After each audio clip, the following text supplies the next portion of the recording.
It was really a wonderful idea to put my attention to all these fields of life, which are very important.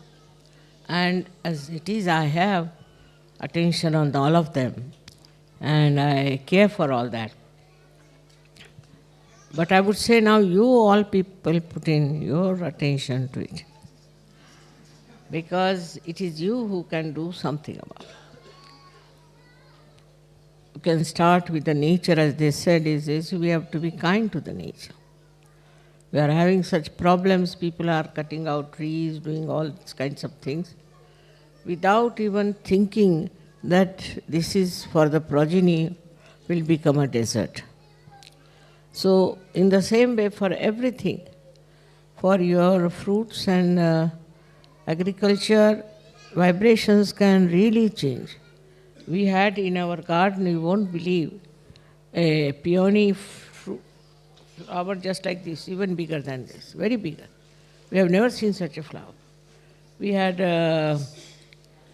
also the tulips, so big as that. I haven't seen such tulips in my life. With vibrations, you can improve everywhere. Say you go and see some politician, let's see, or some political party. Then you use your hands and give them bandhans all the time. You can sit on the table again, across, and under the table you go on giving them bandhan. You have powers, but if you don't use your powers, then it is useless. If you just go on thinking about building up yourself and looking after yourself, now those days are gone. Now you have to look after other things, and I was very much happy with all the things that they have shown, and all my attention is already there. But if you people also put your attention, as you know, I have already purchased 7 big lands, 50 to 60 acres of lands in Maharashtra for different projects, and these projects have started. Now in Delhi also we have a very huge big plan to put the women who are destitutes. First on the social level we have to do something, I thought. So it's all done. Now we have started a school, we have started an academy again, we are going to have another academy, and also teaching young people with vocational knowledge and all that. India has, that way is not so progressed as you people are in these things. But there's one thing very great about India is that because of our culture maybe, because of our Indian style of life, of respect, people have become very well equipped for the software, you see, this kind of thing. They are very intelligent, and software, because their attention penetrates. So if you also penetrate your attention, I mean, you can achieve the same, you are higher than them. But because they have been brought up in that culture, they are very intelligent, but their attention is not spread out. It is not. It is just on one point, and they penetrate very well, and they are doing so well now that a day will come when India will become one of the most prosperous country. So this is what has to happen, that firstly our culture has to be brought round to such a state that the children get all the positive ideas and a good character and proper building, with love, affection, but not to spoil them, not to spoil them. They should be brought up in such a manner that they develop a proper view of the whole thing, and also they have penetration of their attention. But if you go on changing your attention all the time, the inside is finished, because you see, attention gets broken. So this penetration of attention has to be seen. Is say, for example, you look at some tree, then just watch it with love. See what the tree is talking to you, what is she saying? You're looking at a mountain. Then just talk to the mountain and see what the mountain is saying to you. Put your attention in completely on one thing and see for yourself. That will help you a lot. But if you have an attention which is all the time watching this, watching that, this, that, and criticizing is another way you miss out on attention. Lots of attention goes to this. Thirdly could be the, as I said, is self-importance. It's the worst thing. In that, then you do not think anything is important, you just go on looking after your self-importance. There are so many ways, but the best way is to learn how to handle your own attention and how to handle other people. That's very important. How you deal with people is very important for a Sahaja. You see, if you deal in a proper way, in a decent manner, in a way that's congenial, that's appreciative, then you will find so many friends and they will try to find out how are you like this? How are you so peaceful? How are you so kind? Why are you not agitated like others are? So in your own lifestyle you can establish it, but when you are dealing with others, what I'm saying, that the social relations with others is very important. Now at what level you should start, I can't say. It depends on your temperament and aptitude. But whichever of these areas that you think is important, you can just try to find out what is the solution. How can you help it? How can you work it out? All of you can do it. It is not that you have to develop a kind of a party to fight anything, but to have your own attention, you will know the solutions of many problems. Many problems can be solved if you find out the solution. But a solution you can find with your concentration of mind. That is very important. And if you can really do that, all these problems that you face today in those different fields of life can be easily solved. It's not so difficult. Family life, as you said, can be solved depending on the wife and depending on the husband and their relationship. It's very simple. But somehow or other, our background is such, I think, that we don't understand simple things. We only understand complicated things.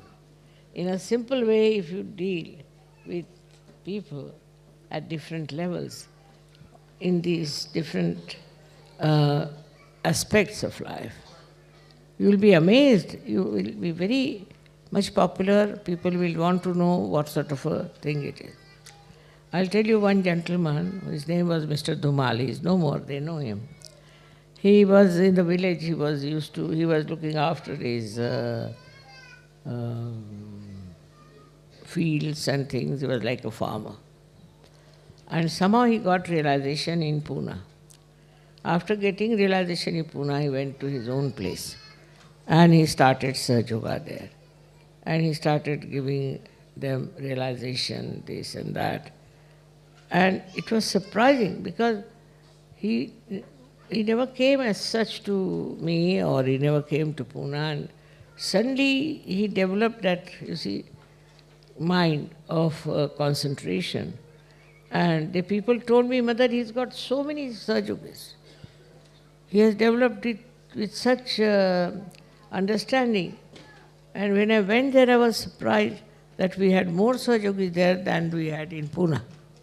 Well, in Pune there were Sahaja Yogis who were doing the work. But this one single fellow had changed the whole idea of people in Ahmednagar and Rahuri. Very surprising it was. That he was just a simple man and a farmer type. And then he started using vibrations for his activities and things.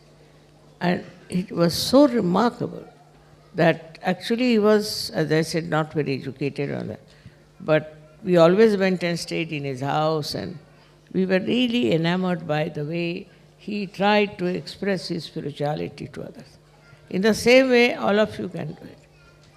Now, what I have seen that we are very shy about Sahaja Yoga. Once I was traveling in the plane and there was one lady sitting with her, burning absolutely. So I asked her, who is your guru? And she went into another realm of describing the guru is like this. I know the guru is horrible force, horrible false person, horrible. But she was praising him so much. Without knowing much about me, she was just going on, and I said, look at this woman, how much she's talking about her guru. while we are little shy to talk about Sahaja Yoga. First start talking to the trees about Sahaja Yoga, maybe. You practice it that way, and then you can start talking to others about Sahaja Yoga. You can work it out. You have to do it. Anybody who meets you should see you, ask you, because it will be quite evident from your face, from your behavior that you are a different person. But then you should start talking openly about it. If I was shy like you, Sahaja Yoga would not have spread. So there's nothing to be shy about. You should just know that you are Sahaja Yogis, you are all Sufis, and you can talk to people openly, to all the people whom you meet. Gradually you'll be surprised that they will see your character, they will see your nature and change. Like this Dhumal. Once he went to an office and he had to get some work done. And then he started telling them, I want to do this. He was so peaceful and joyful that they asked him from what mill do you get your food? You see, they couldn't understand that how could he be so quiet and so honest and so very penetrating.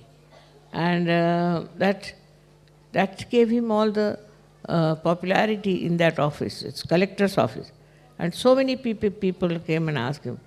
And he told that I am a follower of Sri Mataji, and I am a Sahaja Yogi, and you all can become Sahaja Yogi. They said, all right, we'll also become. Like that. So one should not feel shy about Sahaja Yoga. Otherwise, what happens? That it melts away with you. So this is, I've been telling, and again, all these things that you have said is very good. My attention is there, and I'm the only woman in the whole world must be reading all the newspapers. Normally women don't read newspapers because they're headaches. But I read newspapers and I try to follow and I get to the right point, and I mean, it's quite in my mind about these things. But only person, you see, cannot do it alone.